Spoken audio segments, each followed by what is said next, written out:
Hello and welcome back to Bits and Bobs. Today we're going to be going through every brass threepence ever struck and talking about the mintage and value of these coins. First struck in 1937, the coin was made of brass and the first ever non-round coin to circulate in the UK. That first year the mintage was 45,707,957 and the coin has a value of £1 in the most worn condition and £9 in uncirculated. 1938, 14,532,332, a value of £2 to £31 from worn to uncirculated. 1939, 5,603,021, a value of £5 to £50 in uncirculated. The 1940 has a mintage of 12,636,018 and a value of £3 in worn condition and £35 in uncirculated condition. The 1941 has a mintage of 60,239,489 and a value of £2 to £9 from the best and worst condition. There were over 100 million made in 1942, with 103,214,400 being struck to be exact, and had a value of £1 to £9 now.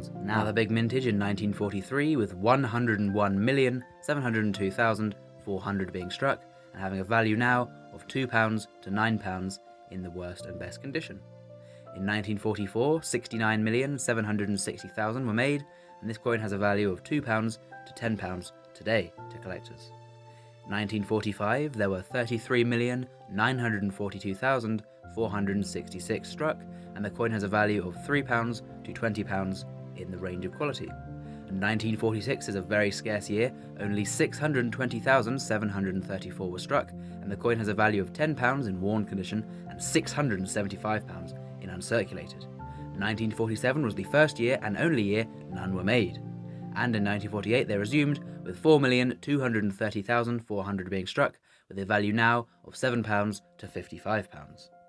1949 had a mintage incredibly low and is the rarest of all of them. Only 464,000 were made, and it's now worth £12 in worn condition and almost £700 in uncirculated grade. 1.6 million was struck in 1950, and so is also quite a rare year, worth £5 in worn condition and £120 in uncirculated condition. 1951 was also a rare year, with 1,184,000 being made, and has a value of £6 in worn condition and £135 in uncirculated condition. 1952, the last year of the George VI ones, 25,494,400 were struck, and the coin has a value now of £2 to £25 in the worst and best condition. 1953 was the first year Queen Elizabeth II featured on the obverse of our coins, and here is her right-facing portrait by Mary Gillick. And not just the obverse, but the reverse was changed too for her reign, now featuring a crowned portcullis. In this first year of Elizabeth II coins, 30,618,000 were made, and the coin has a value now of £1 to £8, again in poor to uncirculated condition. 1954, 41,720,000, and a value of £1 to £8 in the ranging conditions. In 1955, a very similar mintage of 41,075,200, and again the same value of about £1 to £8 depending on the grade. 1956, the mintage was 36,801,600, and the value is again £1 to £8. 1957 next, and the mintage of this coin is 24,294,400, and once again a value of £1 to £8 throughout the ranging conditions. In 1958 there were 20,504,000 of these coins struck and had a value of, you guessed it, £1 to £8 from bunk to poor. In 1959 the mintage was 28,499,200 and a value of £1 to £8. Now then, into the 60s, the 1960 threepence had a mintage of 83,078,400 and a value of £1 to £7. A little less as they're a bit newer, so they're more likely to be less worn and therefore in higher grades. 41,102,400 was minted in 1961, the following year, and had the same value now for collectors.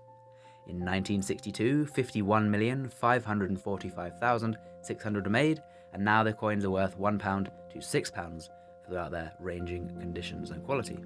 In 1963, 35,280,000 were struck, and has a value now of £1 to £6. In 1964, had a mintage of 44,867,200 and a value of £1 to £6. 1965 is next, and the coin has a mintage of 27,160,000 and a value of £1 to £6. The penultimate year of mintage, 1966, 53,760,000 were made, and the coin is worth £1 to £5, even less now as it's a very new and common coin. And then lastly, the 1967, 151,780,800 and a value of about 50p to £2, a very, very cheap coin as it's just so common. So there we go. Comment down below what brass Threepences you have, and of course please do subscribe. And a big thank you to everyone for watching. Hopefully you've learned something about threepenny bits from Bits and Bobs.